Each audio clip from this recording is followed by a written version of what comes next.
the Florida Writer Podcast, a discussion about writing and other things.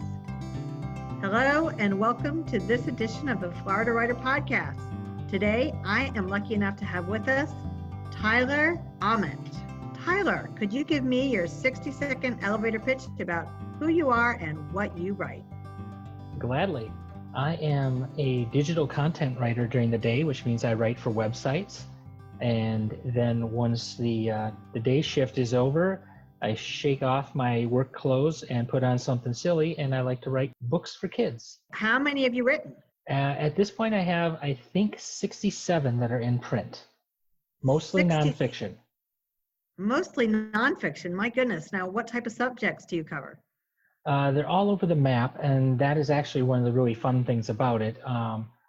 A lot of sports. I've done a lot of baseball, football, just wrapped up a series working on different sporting events like the World Cup and the NBA Finals, WNBA Finals, which is really fun. But I've also done books on first ladies, some biographies, Taylor Swift and Jennifer Lawrence, kids' cookbooks, how to build a motorcycle. Whatever the publishers decide they're going to do a series on, if they'll throw a couple my way, I'll take them. How to build a motorcycle. Yes, in 450 words. In 450 it was a very low reading level book, so you don't need to be an expert. Aha. So you just say that you need an engine and a seat and two wheels. And a little more in depth than that, but not a lot. That's crazy. That is lucky. So you were able to connect with the publisher in order to write these books? Well, I will admit, I sort of lucked into it. A roommate of mine from grad school was working with one of the publishers at the time called the Creative Company, and they were doing a series on baseball, one book for each of the Major League Baseball teams.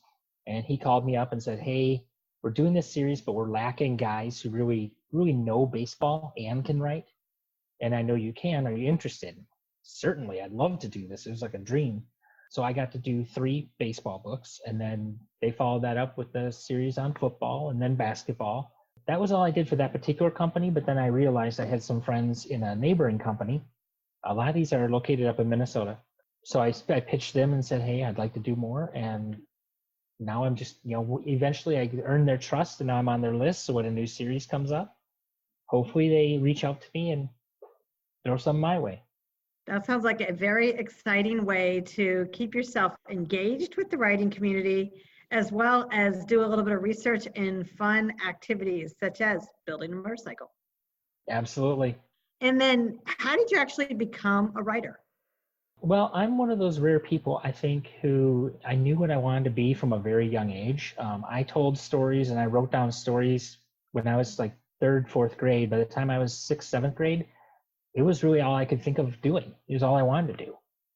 I went to school for journalism to start with and realized journalism was not really what I liked to do. Too much structure, too many rules in that writing. So my first professional writing job actually was radio advertising copywriting. So I wrote 30 and 60-second radio ads for all sorts of business, everything from grocery stores to auto mechanics to tax attorneys, you name it. And from there, it's just sort of blossomed into everything from greeting cards to kids' books and a lot of variety. When you were writing ads for radio, did you need to also study marketing in order to be able to make those ads effective? Absolutely, yes. They wanted, in particular, the company I worked for wanted someone who was creative, knowing that they could teach me the marketing side, and they did. They were very good at that. And the job I'm in now, I'm also doing marketing writing for a website. As long as it was creative, that was the most important part. Tell a story, because you only have 30 or 60 seconds in radio. So I had to, hook the listeners, make them listen, make them care about what was happening, make them care about the company. And the marketing part, you can kind of slip in at the end. Do you find that the marketing education that you had, regardless of where it came from, has helped you with your writing career? Absolutely. Trying to figure out, in just like so many writers, I still struggle with remembering to market myself properly. I have a Twitter account. I don't tweet often enough about what I'm up to and what I'm trying to do. But it's something that people need to do a lot more of as writers, like learning how to market themselves, promote their own materials, and get their stuff in front of other people. I find that marketing is the biggest struggle when I talk to other writers. A lot of it is because that we tend to be introverts. We don't like to toot our own horn. We would rather just sit in a dark room with a computer, or maybe not dark room, but in our private place, in our little den, in our cozy office, in a tree house, somewhere that's creative, and yet we don't have to really focus on the rest of the world. Yeah, unfortunately, a lot of people I think have the misconception that if they write it, someone will take their writing and publish it and do all the marketing work for them. But your best chance to get published is to be able to show that you have the chops to do some marketing yourself. Because unless you're coming in with a grand slam bestseller, there's a good chance they're going to want to know that you're going to do a lot of the legwork.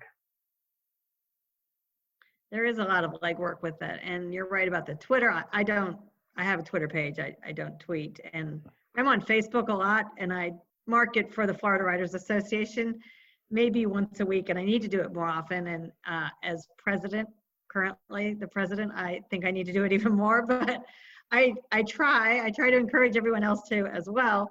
And I know that while we are marketing, there's programs out there that help us, but it's so complicated because our brains would much rather be doing the writing part. I just don't feel like we're good at that. And all right, so Tyler, tell me, do you want to continue writing children's books? In a perfect world, that is all I would do. I would love to, like so many people, I'm writing my novel, but it is a middle grade fiction novel, fantasy. So what I would like to be is a J.K. Rowling, Lois Lowry, Neil Gaiman type, just writing my books and sitting on my porch overlooking the Gulf of Mexico. That'd be my dream. And I don't know exactly why I've been drawn to writing for kids. I guess it's probably because I am a big kid. That helps. And I understand you have little ones at home and they enjoy also reading. I have twins. They're 17 months old. And for whatever reason, my son Gavin, since he's just very little, like 8 months old, he's just obsessed with books. That's all he wants to do is pick up a book and have you read it to him, and he'll sit on your lap. Particularly fond of Biscuit and Miss Binnegarden Goes to Kindergarten. Well, that's fun because books can open a whole world for kids. And I think that's why many of us are writers, because yes, my mother read to me a lot when I was a child. I can still remember the first book that I became obsessed with like that. And I think that's where it all started for me. I just fell in love with stories. What was that book? It's called Why Do You Love Me? And it's a story about a mama bear and a baby bear, and they're walking around and they see different other animals. Some of them are misbehaving, and the baby bear keeps saying, "Am I ever like that?" And she says, "Sometimes yes, sometimes no, but I always love you just the same." And that's kind of the message throughout the book. And for whatever reason, I couldn't get enough of it when I was a kid. I actually recently found it online and purchased it for my kids. Oh, how special. It's quite old. It's got to be from the 60s or 70s. I haven't looked. I loved Nurse Nancy, and forever I was going to be a nurse until I realized that I couldn't spell all those words that nurses have to learn, and it was a lot easier to become a writer, which actually isn't really true because you still have to spell. But I was lucky enough to have spell check come along in my senior year of college, and it changed my life. I will admit to that very easily. So are you working, you said you were working on your middle grade fiction novel. Yes. And can you tell us anything about it? Well, I am a little guarded. I hate to say too much. It's called Lamp Camp. The basic premise is there's sort of two worlds, the Jinn and our world, and they're sort of overlapping. And in the Jinn world, kids who are misbehaved to the point of like juvenile criminals get sent to this camp where they're taught how to be genies, shoved into a genie lamp, and pitched out into the mortal world to be found, whether it's next week or 10,000 years from now. And my main character is sent to camp, and she has to figure out how to put an end to all this. And she also knows how to go between the two worlds. It's changed so much as I'm writing it. Like I'm 3/4 of the way through, and I'm still learning about my characters. Oh, isn't that how it always is? The characters come to life and they start guiding the story. They're Yes, telling very much you, so. yeah, they tell you what they want to do. Yes, I thought I had it all planned out, but it's shifted a bit, and all for the better. So do you outline? I was always one of those people who took great pride in being a pantser, just sit down and fly by the seat of my pants. And I've learned that I'm really not best served that way. I get too daunted by thinking like, oh, I have to sit down and write a chapter or two chapters. But if I outline everything into these small chunks, like chapters or even sections of chapters, it becomes much easier for me to go, oh, I know what I need to write, and it's just this next 500 words. And if I can fire that off, and if I can continue to do that, eventually you get there. I agree with that. I'm much the same way. I would much rather be a pantser, but I am not productive without an outline. So I need the guidance of my structure. Yeah, for me, the biggest thing the structure does is it breaks it down into manageable chunks. And it's something I do with the children's nonfiction books too. The publishers have a tendency to sort of lay out how it's going to go because they're doing a whole series and I'm not the only writer, so they need to make sure there's consistency. Once they do that, then I kind of break it down and figure out how many words I need to put into each section. And once I do that, it becomes very easy to say, oh, this week I need to try to accomplish this much. And because 80% of it's research, the writing time isn't that much because the bigger books are like 2,000 words, but it still takes a surprising amount of time to make sure you do the research and you find reliable sources. What is your writing routine? Oh, completely random. I wish I could say something better. Partially because my day job is writing from 8 to 5. I try to make myself do something either over a lunch break or when I get home, but there are many days that I don't. My best scenario is when I can get myself thinking about it before, like on my drive home, so that my mind is going. And then once the kids go to bed, which is usually 7:30 or so, fire up the computer and try to knock out a few words. Well, I'm going to wish you luck as those children get a little older and your time becomes a little more sparse. I've gone through a few laptops because of my children, so. But that's all right. That's all right. It's all good. It's an adventure. It is. It's an adventure and it's inspiration for the next chapter of the next book.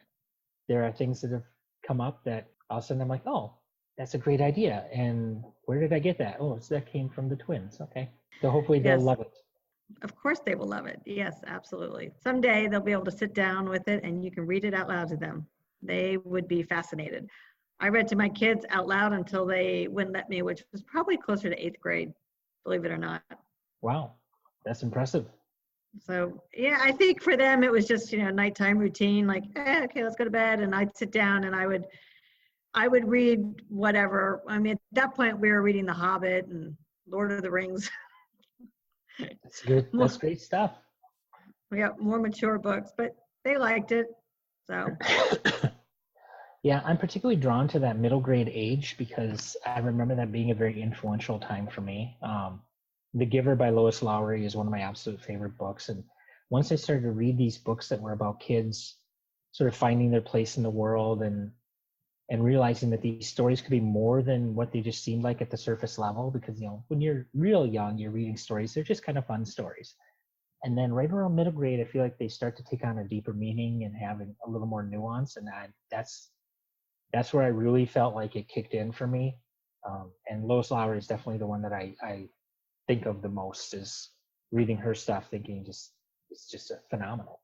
are you able to add anything that would be subtly more adult, a message that's more towards society than just simply children? I mean, I find The Giver to be much more than a middle school novel. Well, and most of the good ones most of the good middle grade novels do have an element that speaks to. I mean, most of the books I read these days are middle grade books, partially because I want to learn what's out there and what they're doing and how they're doing it. But most of the good ones do have levels that speak to adults too. I mean, I'm reading one right now, and the name of it, it's called The Mad Wolf's Daughter. It's set in sort of Middle Ages, I want to say Scotland, and it has a very strong female lead who happens to be about a 10-year-old girl. And there's a very strong sense of feminism going throughout the book. It's written for kids, but there's a bigger message in there too.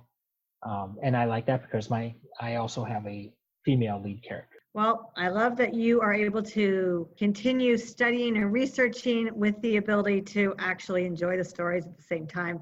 Again, reading is part of writing, so we become spoiled.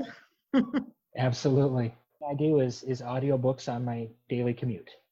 That's the easiest way for me to find ways to squeeze it in. Nothing wrong with an audiobook. Nothing wrong with an audiobook. Well, Tyler, are you ready to switch gears and move into our rapid fire questions? Bring it on. What was the most exciting thing you've ever received in the mail? Oh, this is funny. I don't know if I have time for this story. When I was a young boy, I was very big into baseball cards along with my brother. And one day we were at a baseball card shop, and this random stranger started talking to me, and he gave me a bunch of baseball cards, but he said, what are you missing? And I'm like, well, there's this one. Kirby Puckett was my guy. There's this one Kirby Puckett card that I can't find and I can't get. And we left the store, nothing happened. I didn't even think about it again until one day, I was probably about 10 years old. No, it was 11. And I was down sick with the flu. I was knocked out on the couch, could barely move. And that card showed up in the mail from that stranger, because he did take my name and address. And this was months later, so I wasn't even thinking about it, but I was over the moon. I was so excited that a complete stranger would do that. And it happened to show up when I felt terrible. So it was a wonderful surprise. The universe works in mysterious ways. Small acts of kindness. Do you have any renovation projects in store? Any renovation projects? Speaking of houses, we currently rent because we've moved to Florida about 5 years ago, and we've always been meaning to buy, but we are closing on a house in the next 2-3 weeks. We will be moving from Brandon up to Carrollwood. So to me, it all feels like a renovation at this point. Brand new house. Brand new house. Oh, how exciting! And what was the last national park you visited? Probably Everglades National Park. I don't always know what's a national park and what's a state park, but I think it'd be either that or Custer State Park. Well, Custer State Park's up in South Dakota. Those would be the two that I can think of off the top of my head. So did you see any alligators? We did. We went on one of the airboat rides, and we did a whole tour, and we kind of made a whole day of it in the Everglades, and it was fun, particularly the airboat ride. That is totally worth it. I'd do that again in a second. And when you were up in South Dakota, did you see any moose? No, but lots of buffalo. Lots of buffalo. All right. Well, that sounds very exciting. That sounds very exciting. So, Tyler, I am so glad you were able to stop by. How can people get in touch with you? You can find me on my website, which is tyleromoth, omoth.com. Or you can that's probably the easiest way. All my information is right there if you want to email me. I think I maybe even have my phone number on there if you look hard enough. All right, Tyler, thank you so much. This has been a great interview. You've been listening to the Florida Writer Podcast. Allison out. That's it. All right, cool. Thank you very much. Thank you. Tyler Omoth was raised in Minnesota and moved to warmer climes in 2014. He's the proud father of twins. Tyler has been writing professionally since 2005, which includes books, stories, radio ads, blogs, greeting cards, and reviews. He also has a middle grade novel in progress that is his true writing passion. For more information on Tyler, visit him on the web at tyleromoth.com, tyleromoth.com. For more information about the Florida Writers Association, visit us at floridawriters.net.